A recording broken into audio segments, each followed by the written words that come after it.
नमस्कार दोस्तों, जय हिंद जय भारत। मैं हूँ CL Saini, CDRK Saini BEd classes में आप सभी का हार्दिक स्वागत है, अभिनंदन है। देखिए, हमारे इस चैनल के माध्यम से आप सभी के लिए पाठ योजना निर्माण कार्यक्रम चलाया जा रहा है, जिसके अंतर्गत आप द्वारा हमें धड़ाधड़ लेसन प्लान के टॉपिक सेंड किए जा रहे हैं। और देखिए, हमारा भी प्रयास देखिए, हम भी धड़ाधड़ आप द्वारा कंटेंट भेजते ही तुरंत अंडर 10 डेज में उन पर लेसन प्लान बनाने का प्रयास करते हैं। तो दोस्तों, आज की लाइव क्लास के अंतर्गत हम जो कवि कन्हैयालाल सेठिया हैं, इनके द्वारा रचित धरती दोरारी नामक एक कविता के बारे में आपको पाठ योजना का निर्माण करना बताएंगे। देखिए, यह हिंदी पद्य पाठ योजना क्रमांक 16वें नंबर की हमारी पाठ योजना है। इससे पहले हमने 15 पद्य पाठ योजनाओं के बारे में लेसन प्लान बना दिए हैं। आप हमारे यदि पूरे पद्य पाठ योजनाएं देखना चाहते हैं तो हमारे चैनल की प्लेलिस्टें देखें, उन पर हमने अलग अलग विषयवार प्लेलिस्टें बना रखी है। तो दोस्तों, यहाँ पर हम आपको आज धरती दोरारी यानी कि राजस्थानी धरती के बारे में, ये कविता के बारे में पाठ योजना का निर्माण करना बताएंगे। तो दोस्तों, यदि आप हमारे चैनल पर पहली बार आए हैं तो सबसे पहले हमारे इस चैनल को जरूर सब्सक्राइब करें और पास ही एक घंटे का बटन है, उसको जरूर दबाएं, तो हमारे द्वारा जब भी कोई न्यू लेसन प्लान की लाइव क्लास चलाई जाए तो उनके नोटिफिकेशन आपको मिल सके। तो दोस्तों, यहाँ पर हम शुरू करते हैं लेसन प्लान। तो सबसे पहले हम जब हिंदी पद्य पाठ योजना का लेसन प्लान बनाते हैं तो सबसे पहले वही श्याम पट पूर्ति, जिसके अंतर्गत विद्यालय का नाम, कक्षा, दिनांक, विषय, विधा और कालांश का समय और बीच सेंटर में हमारे प्रकरण का नाम लिखते हैं। प्रकरण को हमेशा अंडरलाइन करते हैं, इन्वर्टेड कोमाज में बंद करते हैं। देखिए, यहाँ पर धरती दोरारी, इस मुख्य प्रकरण को अंडरलाइन किया गया है, इन्वर्टेड कोमाज में बंद किया गया है। तो दोस्तों, आप अपने टॉपिक को यदि अंडरलाइन करते, इन्वर्टेड कोमाज में बंद करते हैं तो आपका टॉपिक हाईलाइट रहेगा और तुरंत पता लग जाएगा कि आप इस टॉपिक पर लेसन प्लान बनाने जा रहे हो। तो दोस्तों, यहाँ पर श्याम पट पूर्ति के बाद हम क्या करते हैं, उद्देश्य बनाते हैं, विशिष्टीकरण बनाते हैं और अपेक्षित व्यवहारगत परिवर्तन बनाते हैं। तो दोस्तों, यहाँ पर हिंदी पद्य पाठ योजना में हम 6 उद्देश्य लेते हैं। ज्ञानात्मक उद्देश्य हमारा पहला होता है, जिसके अंतर्गत हम 1 से 2 विशिष्टीकरण और 2 से 3 अपेक्षित व्यवहारगत परिवर्तन बनाते हैं। देखिए, ये सब प्रक्रिया आपको आपकी दैनिक पाठ योजना डायरी में बनानी है। इसी तरह जो दूसरे नंबर का महत्वपूर्ण उद्देश्य होता है अर्थ ग्रहणात्मक, क्योंकि ये पद्य हैं तो अर्थ ग्रहणात्मक उद्देश्य से रिलेटेड आपको आपकी दैनिक पाठ योजना डायरी में 1 से 2 विशिष्टीकरण और 2 से 3 अपेक्षित व्यवहारगत परिवर्तन बनाना है। इसी तरह दोस्तों, आपको 3rd नंबर का जो उद्देश्य है अभिव्यक्त्यात्मक, इस उद्देश्य से रिलेटेड 1 से 2 विशिष्टीकरण और 2 से 3 अपेक्षित व्यवहारगत परिवर्तन बनाना है। इसी तरह दोस्तों, आपको कौशलात्मक उद्देश्य से रिलेटेड 1 से 2 विशिष्टीकरण और 2 से 3 अपेक्षित व्यवहारगत परिवर्तन बनाना है। दोस्तों, आपको इसी तरह जो हमारे 5वें नंबर का उद्देश्य है अभिरुच्यात्मक भी इसे कहते हैं, तो अभिरुच्यात्मक उद्देश्य से रिलेटेड ये 1 से 2 विशिष्टीकरण और 2 से 3 अपेक्षित व्यवहारगत परिवर्तन बनाना है। इसी तरह दोस्तों, आपको अभिवृत्त्यात्मक उद्देश्य से रिलेटेड ये 1 से 2 विशिष्टीकरण और 2 से 3 अपेक्षित व्यवहारगत परिवर्तन बनाना है। तो दोस्तों, आपको आपकी दैनिक पाठ योजना डायरी में इस तरह 6 उद्देश्यों का निर्माण करना है, उनके उद्देश्य बनाना है और उनके अपेक्षित व्यवहारगत परिवर्तन बनाना है। तो दोस्तों, ये उद्देश्य के फॉर्मेट और प्रक्रिया के बाद हम कक्षा शिक्षण सहायक सामग्री का कॉलम बनाते हैं। कक्षा शिक्षण सहायक सामग्री 2 प्रकार की होती है, सामान्य और विशिष्ट। देखिए, सामान्य शिक्षण सहायक सामग्री तो हमें कक्षा कक्ष में मिल जाती है, लेकिन जो विशिष्ट शिक्षण सहायक सामग्री होती है उसका हमें निर्माण करना होता है, जिसके अंतर्गत हम चार्ट, चित्र, मॉडल, प्रतिकृति आदि का निर्माण करते हैं। दोस्तों यहाँ पर धरती दोरारी जो कविता हम लेने जा रहे हैं, जिस पर हम लेसन प्लान बनाएंगे, इसके अंतर्गत हम चार्ट और चित्र का प्रयोग करेंगे। इसी तरह दोस्तों कक्षा शिक्षण सहायक सामग्री के बाद आपको पूर्व ज्ञान का कॉलम बनाना है। तो दोस्तों यहाँ तक की प्रक्रिया आपको अच्छे से बनानी है। यदि आप अच्छे उद्देश्य निर्माण करते हैं, अच्छा विशिष्टीकरण बनाते हैं, अच्छे अपेक्षित व्यवहारगत परिवर्तन बनाते हैं, तो आपका लेसन प्लान अच्छा बनेगा। तो दोस्तों यहाँ तक की प्रक्रिया के बाद हमारी मुख्य पाठ योजना शुरू होती है, जो पाठ योजना के पहले शिक्षण बिंदु से शुरू होती है प्रस्तावना। देखिए प्रस्तावना को उत्प्रेरणात्मक उपक्रम भी कहते हैं, जिसके अंतर्गत हम 3 से 5 प्रस्तावना के प्रश्न बनाते हैं। अंतिम प्रश्न समस्यात्मक होता है, प्रश्नों में तारतम्यता होती है, जिगजैग होता है, उत्तरों से ही प्रश्न बनाए जाते हैं। प्रस्तावना के जो भी प्रश्न हमारे द्वारा बनाए जाते हैं, ये छात्र छात्राओं के पूर्व ज्ञान पर आधारित होते हैं। छात्र छात्रा आसानी से उत्तर दे सके ऐसे सरल, संक्षिप्त और बोधगम्य प्रश्नोत्तर यहाँ पर बनाए जाते हैं। तो दोस्तों यहाँ पर धरती दोरारी नामक कविता पर मैंने प्रस्तावना के प्रश्न कैसे बनाए हैं। तो यहाँ पर देखिए पहला प्रश्न, जनसंख्या की दृष्टि से विश्व में प्रथम स्थान पर कौन सा देश है? तो चीन है। अब यहाँ पर चीन के बाद जनसंख्या की दृष्टि से द्वितीय स्थान पर कौन सा देश है? भारत। भारत में भी दिन रात धड़ाधड़ जनसंख्या बढ़ रही है। लोग मतलब नहीं, जनसंख्या बढ़ाओ और कुछ नहीं करो। तो यहाँ पर जो ये उत्तर मिला भारत, इस भारत से हमारा नेक्स्ट प्रश्न बनेगा, क्षेत्रफल की दृष्टि से भारत का सबसे बड़ा राज्य कौन सा है? अभी वर्तमान में राजस्थान है। अब इसी राजस्थान से हमारा नेक्स्ट प्रश्न बनेगा, राजस्थान की रेतीली भूमि को क्या कहते हैं? धोरों की धरती कहते हैं। राजस्थान को धोरों वाली धरती कहते हैं क्योंकि यहाँ पर मरुस्थल है, और मरुस्थल में जो बालू रेत के टीले होते हैं इनको हम धोरे कहते हैं। अब इसी उत्तर से हमारा नेक्स्ट प्रश्न बनेगा, कवि कन्हैयालाल सेठिया द्वारा रचित धरती दोरारी कविता के बारे में आप सब क्या जानते हैं? तो यहाँ पर अंतिम प्रश्न समस्यात्मक होगा, उत्तरों से प्रश्न बनाए गए, प्रश्नों में तारतम्यता है, जिगजैग है, और सभी प्रश्न छात्र छात्राओं के पूर्व ज्ञान पर आधारित है। छात्र छात्रा इन प्रश्नों के उत्तर आसानी से दे सकते हैं। तो दोस्तों प्रस्तावना के प्रश्नों के बाद हम हमारा सेकंड शिक्षण बिंदु यानी कि सेकंड स्टेप होती है उद्देश्य कथन, द्वितीय चरण भी इसे कहते हैं। तो यहाँ पर हम उद्देश्य कथन करते हैं। तो यहाँ पर उद्देश्य कथन किया गया है, बच्चों आज हम सब कवि कन्हैयालाल सेठिया द्वारा रचित धरती दोरारी नामक कविता का रसास्वादन करेंगे। देखिए यहाँ पर रसास्वादन शब्द जरूर लिखना है क्योंकि पद्य है। तो इस तरह आपको ये प्रस्तावना के प्रश्न बनाने हैं और उद्देश्य कथन करना है। दोस्तों इसके बाद हमारी 3rd नंबर की स्टेप आती है पाठ प्रस्तुतिकरण की। देखिए पाठ प्रस्तुतिकरण के अंतर्गत हम क्या करते हैं, जो हमें मुख्य पाठ ले रहे हैं, यहाँ पर मुख्य प्रकरण हमारा धरती दोरारी।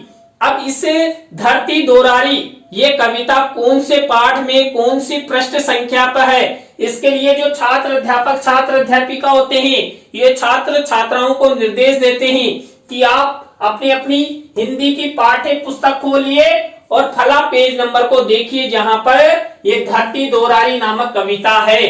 तो ये यहां तक हम क्या करते हैं, प्रस्तावना, उद्देश्य कथन और पाठ प्रस्तुतिकरण। पाठ प्रस्तुतिकरण के बाद हमारी नेक्स्ट स्टेप आती है सस्वर आदर्श वाचन। देखिए यहाँ पर पद्य हैं इसलिए सस्वर आदर्श वाचन किया जाता है। अब सस्वर आदर्श वाचन किसके द्वारा किया जाता है? छात्र अध्यापक छात्र अध्यापिका द्वारा किया जाता है। किसका किया जाता है? हमारी मूल कविता का। कौन सी मूल कविता? धरती दोरारी। अब यहाँ पर इस तरह ये छात्र अध्यापक छात्र अध्यापिका हमारी मूल कविता धरती दोरारी का सस्वर आदर्श वाचन करेगा करेगी। और एक विशेष कार्य यहाँ पर आपको विशेष रूप से ध्यान रखना है दोस्तों, आपको क्या करना है, शिक्षण सहायक सामग्री के कॉलम में आपको मूल कविता यानी धरती दोरारी का मिनीचर लगाना है। यहाँ पर धरती दोरारी कविता लिखी गई है, अभी आपको दिखाई नहीं दे रही है क्योंकि मैंने यहाँ पर ये रंगीन मिनीचर लगाया, इसको उस पर एक कविता लिखकर फोल्ड करके चस्पा कर दिया और ऊपर लिख दिया मूल कविता धरती दोरारी। अब हमारा ये जादू का पेन चलेगा और आपको मूल कविता का मिनीचर दिखाई देगा जो आपको शिक्षण सहायक सामग्री के कॉलम में लगाना है। दोस्तों ये देखिए मूल कविता है धरती दोरारी। थोड़ा सा मैं गाता हूं, मेरी अच्छी ये कविता है। जब मैं स्काउट में जाया करता था तो इसे खूब गाया करता था और स्काउट में और कई जगह मैंने इसे कविता को गाया भी है। केवल एक या दो पंक्ति में आपको सुनाऊंगा। हाथों सुर गाने शर्मावे ई पर देव रमन नहीं आवे, हीरो जस नर नारी गावे धरती दोरारी, ओ धरती दोरारी। सूरज कण कण ने चमकावे, चंदो इमरत रस बरसावे, तारा निरछावल कर जावे धरती दोरारी, ओ धरती दोरारी। काला बादलिया गहरावे, बिरखा घूंगरिया चमकावे, बिजली धरती ओला खावे धरती दोरारी। देखिए आपको मेरे ये फटे बांस की आवाज कैसी लगी कमेंट्स में हमें जरूर बताएं। तो दोस्तों ये सस्वर आदर्श वाचन हुआ। सस्वर आदर्श वाचन के बाद हमारी नेक्स्ट स्टेप आती है सस्वर अनुकरण वाचन की। देखिए सस्वर अनुकरण वाचन किसके द्वारा किया जाता है, छात्र छात्राओं के द्वारा किया जाता है। निर्देश कौन देता है, निर्देश देते हैं छात्र अध्यापक छात्र अध्यापिका। तो यहाँ पर सस्वर अनुकरण वाचन करेंगे छात्र छात्रा किसका, हमारी मूल कविता धरती दोरारी का। तो देखिए दोस्तों आपको इस तरह ये सस्वर अनुकरण वाचन की स्टेप आपकी दैनिक डायरी में बनानी है। सस्वर अनुकरण वाचन के बाद हमारी नेक्स्ट स्टेप आती है अशुद्धि संशोधन की। देखिए जो सस्वर अनुकरण वाचन किया गया था उस समय छात्र छात्राओं द्वारा जो भी अशुद्धियां पढ़ी गई, त्रुटियां की गई, गलत उच्चारण किया गया, उसको छात्र अध्यापक छात्र अध्यापिका श्याम पट की सहायता से उनका उच्चारण ठीक करवाता है।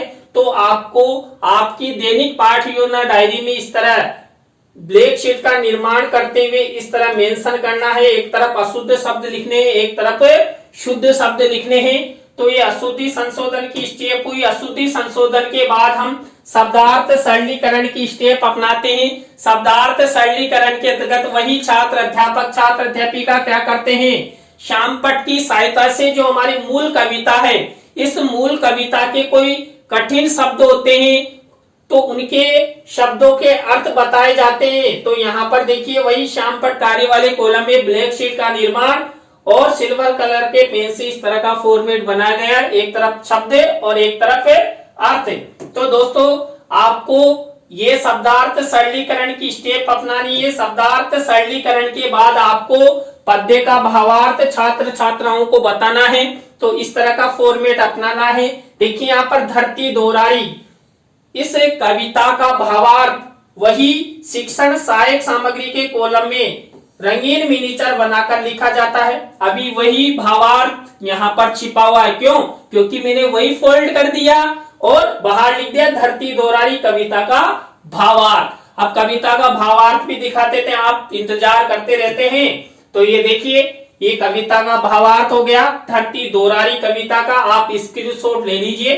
तो इस तरह मैंने पूरी नहीं ली है, विशेष ध्यान रखें क्योंकि धरती दोरारी कविता थोड़ी बड़ी है तो इसको हम 3 या 4 अनुवितियों में लेसन प्लान के माध्यम से बता सकते हैं। तो मैंने यहाँ पर केवल 3 या 4 अंतराल लिए हैं।